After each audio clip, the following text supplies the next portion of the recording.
Olá, bom dia, boa tarde, boa noite. Eu e meu grupo fizemos uma análise barra resumo sobre o livro A Revolução dos Bichos e o autor George Cornwell. Fiquem com o vídeo. O escritor inglês Eric Arthur Blair, ele nasceu em 25 de junho de 1903 na Índia. Seus pais britânicos voltaram para o Reino Unido quando o autor era ainda criança. Wolfe estudou em boas escolas na Inglaterra, mas não ingressou na universidade. Trabalhou na Polícia Imperial Indiana, a qual abandonou para se dedicar totalmente à escrita. O autor, que faleceu em 21 de janeiro. Em 1950, em Londres, escreveu dois clássicos da literatura mundial, isto é, A Revolução dos Bichos e 1984. Suas obras apresentam um caráter distópico e alegórico, além de reafirmarem as posições ideológicas do autor, que era antifascista, a favor da democracia e defensor do pensamento livre. Assim como qualquer outra história, esse livro mostra diversos personagens, entre eles Napoleão, um dos líderes da Revolução. Napoleão dá o golpe no companheiro de luta, Bola de Neve. Com o passar do tempo, vai se tornando cada vez mais despótico e passa a adotar atitudes humanas, como dormir em camas e fumar cachimbo. Pelo outro lado, Bola de Neve, herói da batalha contra os homens. Bola de Neve defendia a ideia de que a revolução deveria se espalhar para outras propriedades da região. É expulso por Napoleão e vira inimigo público. Embora nunca mais seja visto, é culpado por tudo o que ocorre de errado na fazenda. As ovelhas, bastante limitadas intelectualmente, as ovelhas têm uma função clara no governo de Napoleão. Ao menor sinal de crítica ao líder, elas passam a balir incessantemente qualquer possibilidade de diálogo.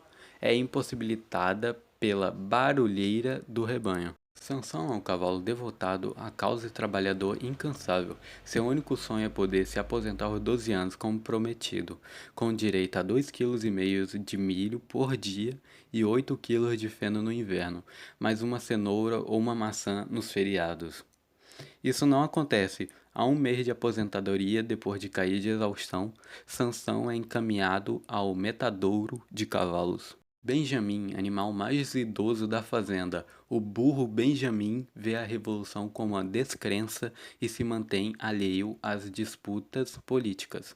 Como sabe ler, melhor do que todos os outros animais, é o primeiro a perceber que Sansão estava sendo levado para o metadouro. Não consegue impedir o sacrifício do amigo e se torna mais calado do que nunca. Os cachorros. Separados da mãe ainda filhotes, 9 cachorros são criados sob a tutela de Napoleão e viram a feroz guarda particular do líder. É com a ajuda deles que Napoleão dá o golpe em Bola de Neve e mantém a bicharada sob controle. Moisés, o corvo domesticado, aparece de tempo em tempos para dizer aos animais que uma vida melhor os espera no céu, onde há uma montanha de açúcar, candé, campos de trevo, linhaça, à vontade.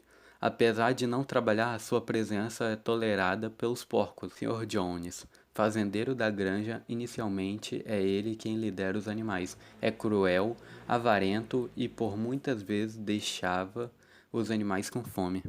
Sr. Whipper, advogado de Napoleão. Major é o porco que dá início ao planejamento da revolução. Sr. Frederick, dono da granja Pinchfield, uma pequena fazenda vizinha à Fazenda dos Bichos, entra brevemente em aliança com Napoleão, para depois atacar a granja. É comumente associado como alegoria de Adolf Hitler.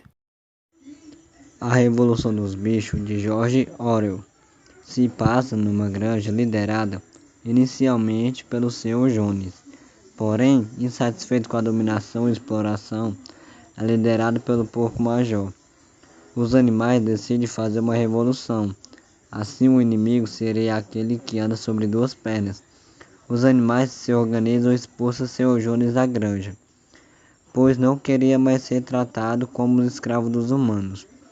Os porcos passam a liderar a granja, considerando-se o animal mais inteligente. Os ensinamentos do porco major, denominado de animismo, passa a predominar mesmo após sua morte. Na granja, todos os animais são iguais entre si, porém uns são mais iguais que os outros. Dessa forma, os porcos aprenderam a ler e escrever e tornam-se os líderes da granja. O porco Bola de Neve tem o plano de construir um moinho. Napoleão é contra. Há uma eleição no líder da granja, apesar da maioria ser a favor de Bola de Neve. Napoleão arma um plano certeiro para que Bola de Neve seja expulso da granja e taxado de traidor. Protegido por cães ameaçadores, Napoleão lidera a granja de uma maneira ditatória. Constrói o moinho e a economia de comida. Os animais trabalhavam várias horas seguidas. Começa uma nova escravidão, onde agora os animais são explorados pelos porcos. Para a construção do moinho são necessários materiais que não podem ser produzidos na granja. E com isso, Napoleão começa um contato comercial com humanos, por intermédio do seu advogado, senhor Wildeper. Nesse momento, os porcos se mudam para a casa grande, onde o senhor Jonas vivia, apesar de anteriormente ser proibido. Segundo eles, era necessário um local onde pudessem repousar, já que por serem muito inteligentes, faziam muito esforço para governar a granja. Os porcos eram extremamente persuasivos. Garganta era o braço direito de Napoleão e andava pela granja defendendo seu mestre. Acontece uma tempestade e o moinho de vento é derrubado. A culpa cai sobre Bola de Neve. Os animais passam a racionar ainda mais comida. Mesmo assim, Napoleão passa para os humanos a impressão de haver muita comida. Assim vai se concretizando a República dos Bichos. Porém, alguns animais começam a questionar que a vida estava pior do que na época do Senhor Jonas.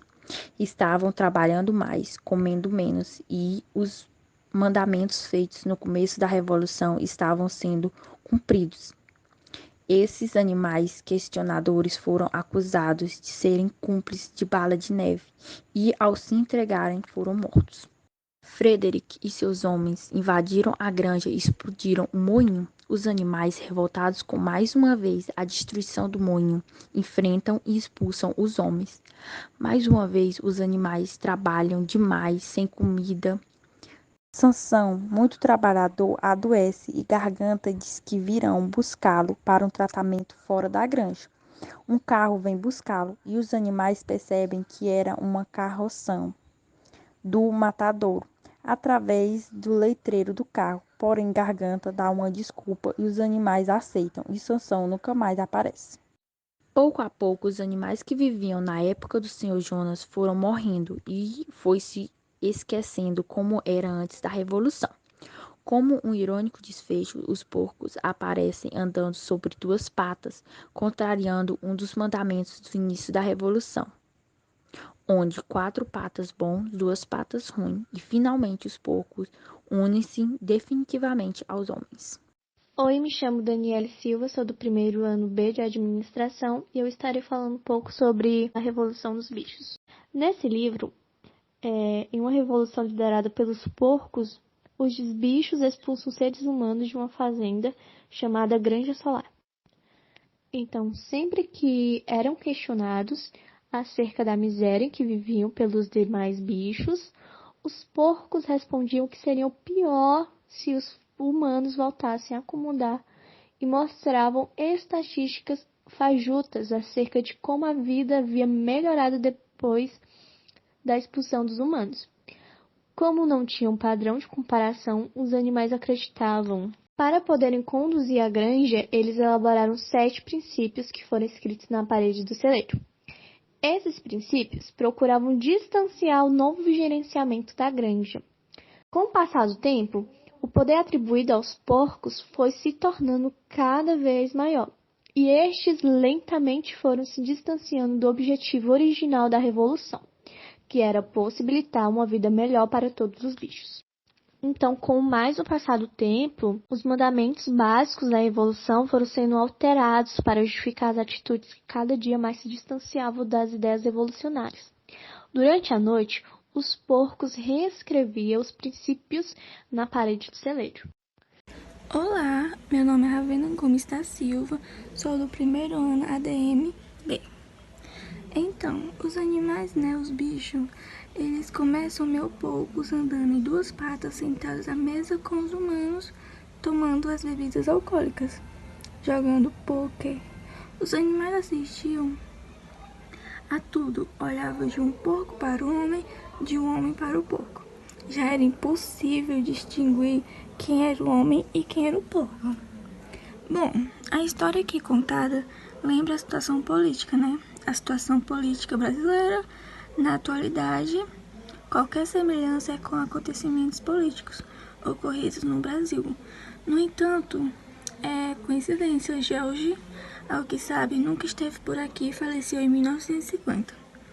Ao final do livro, os porcos decidem que a granja passará a fazer comércio com os humanos. Os humanos, antes de fechar o negócio, vêm conhecer a fazenda e constatam que nenhuma outra fazenda era tão produtiva quanto aquela. Em nenhum outro lugar os animais recebiam tão pouco e trabalhavam tanto como naquele lugar. Dirigido pelos próprios bichos, foi celebrado jantar para comemorar acordo comercial e os demais animais ficam esperando os acontecimentos pela janela. Então foi assim que parou de ficar o fato de dormir em camas. Acrescentaram ao final de mandamento proibido a expressão com lençóis para justificar os privilégios que possuíam, acrescentando ao final do princípio da igualdade entre os bichos o complemento, mas uns são mais iguais do que os outros. A mensagem que o autor quis passar nessa obra é de como os animais eram maltratados pelos donos, tinham uma sobrecarga de trabalho e passavam fome. Já os humanos viviam no luxo e se aproveitando dos frutos do trabalho dos animais. E é assim que se encerra o nosso trabalho. Obrigado a você que chegou até aqui. Espero que você tenha gostado e um abraço. Um abraço não, porque nós estamos na pandemia ainda.